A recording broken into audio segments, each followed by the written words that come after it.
Olá, meu nome é Débora, eu sou médica endocrinologista e vim conversar um pouquinho com vocês sobre insulina, a história do diabetes nesses últimos anos, já que em 2021 nós comemoramos os 100 anos da descoberta da insulina. Então, até 1921, a diabetes era considerada uma doença sem cura, não havia nenhum tratamento específico, e a orientação que os pacientes recebiam era de realizar uma dieta restrita, tentando de alguma forma controlar os níveis de glicose. Com isso, era uma doença considerada fatal, né? Não havia então um tratamento específico.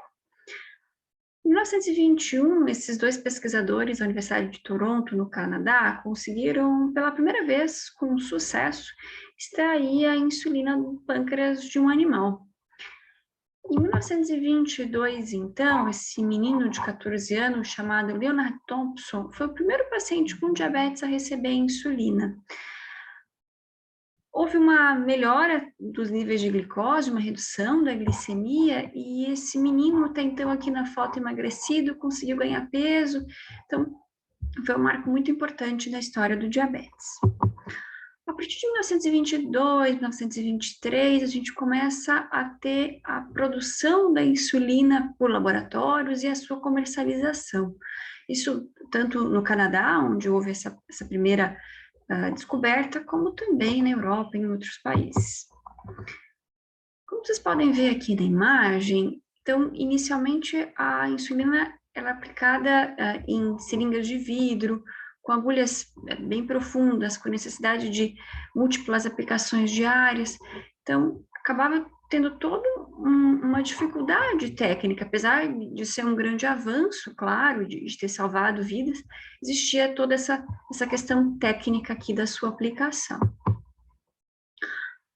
Então, da década de 20, aos anos que se seguiram, muito se estudou sobre insulina, e em 1946 há um marco, que é a descoberta da insulina NPH. A gente sabe que a insulina NPH é extremamente usada até hoje, a insulina lenta, né, é usada tanto para os pacientes com diabetes tipo 2, que necessitam de insulina, quanto para os diabéticos tipo 1.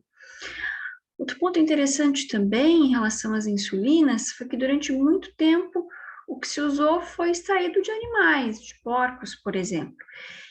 E ao longo dos últimos anos, especialmente a partir dos anos da década de 90, início dos anos 2000, se buscou insulinas chamadas de análogos. O que significa isso?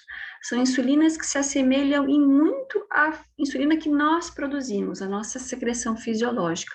Então, isso permitiu um controle glicêmico muito maior, uma diminuição de efeitos colaterais. Então, são avanços que continuaram, né? São 100 anos, mas sempre com novas tecnologias, com novas descobertas ocorrendo.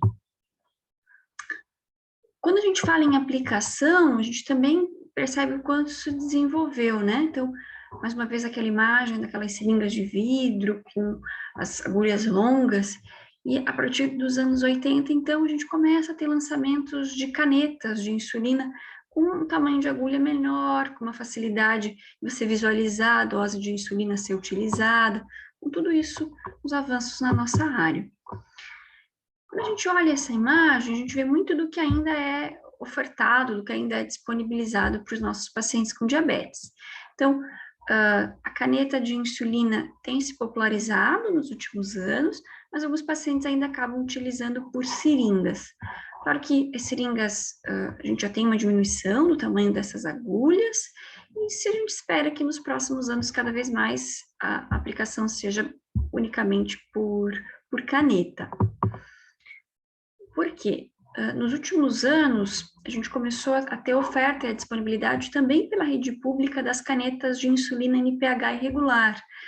NPH irregular são dois tipos de insulina muito utilizados e que fazem o quê?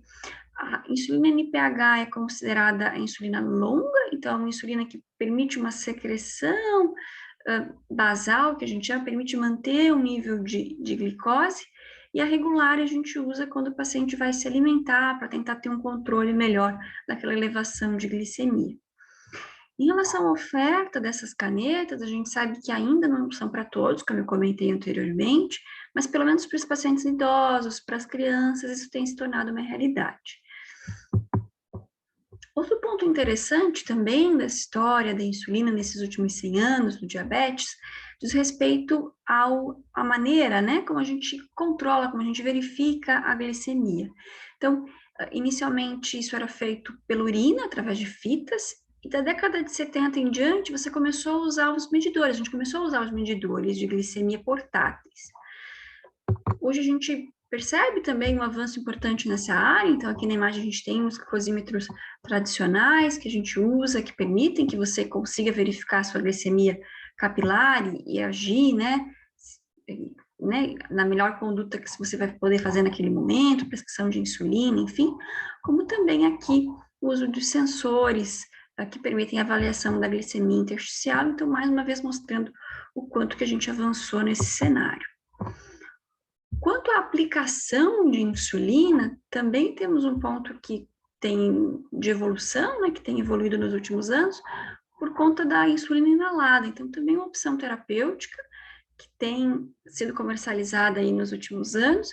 Então, é uma alternativa à aplicação injetável. Ainda é disponibilizada apenas para as insulinas rápidas, mas também mostrando o quanto que a gente tem evoluído nesse campo. Agora, quando a gente fala em diabetes, a gente imagina uma série de desafios, né? Medicamentos, controle de metas terapêuticas, a questão toda da mudança de estilo de vida que é tão importante, a necessidade de todo um acompanhamento multiprofissional. Mas a gente precisa destacar sempre o quanto que nós estamos evoluindo e temos para evoluir. Então, a gente espera que nos próximos anos novos medicamentos sejam lançados, medicamentos que sejam aplicados de uma maneira mais fácil, uma posologia muitas vezes semanal, além de alternativas para controlar a glicemia, evitando as temidas picadas, né, que muitas vezes incomodam tanto os pacientes. Então, eu queria agradecer o convite do projeto, me colocar à disposição se alguém tem alguma dúvida, e dizer que a gente tem muito ainda a aprender sobre diabetes. Um abraço a todos.